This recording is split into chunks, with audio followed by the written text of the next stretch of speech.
First at 4, it is day 3 of the Paxton trial, and so far we've had 2 whistleblowers who served in the AG's office take the stand.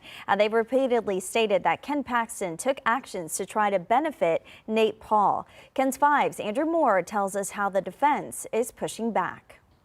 So we've already told you some of what the witnesses had to say, but how has the defense been handling these allegations? Defense attorney Anthony Oso Jr. cross-examined witness Ryan Bangert for about 3 hours today. He had several arguments and he pushed Bangert hard to admit that he never told Paxton whistleblowers were going to report him to the FBI. Did you tell Ken Paxton that you were going to go to the FBI?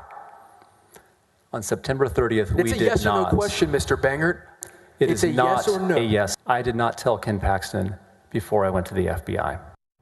Paxton is accused of directing his attorneys to put together an opinion to stop foreclosure sales to benefit Nate Paul. The defense pushed back by claiming there is no actual proof that it affected any of Paul's properties. Paxton is also accused of acting contrary to law by choosing to not decide if law enforcement could release information regarding an investigation. Nate Paul wanted that information because Nate Paul was being investigated. The defense says the information was never released, so it shouldn't matter. Lastly, Paxton is accused of getting involved in a dispute between a company connected to Nate Paul and the Mitty Foundation, which is a charity, in order to benefit Nate Paul. Oso pointed out that that charity had been investigated before and suggested this was still justified. You're aware that the Office of Attorney General filed suit against Mitty? Yes, that did happen. Okay, so you are aware that their background isn't necessarily squeaky clean? I wouldn't put it that way.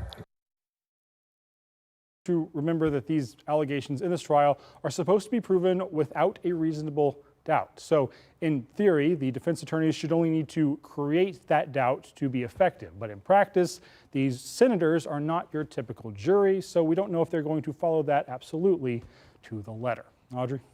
Some interesting insight. All right, thanks so much, Andrew. And we are streaming the impeachment trial in the Texas Senate live right now on the KENS 5 Plus TV streaming app for Roku, Fire TV, and Apple TV. You also can watch the stream and get in-depth reporting and breaking updates on KENS5.com and the KENS 5 app on your phone.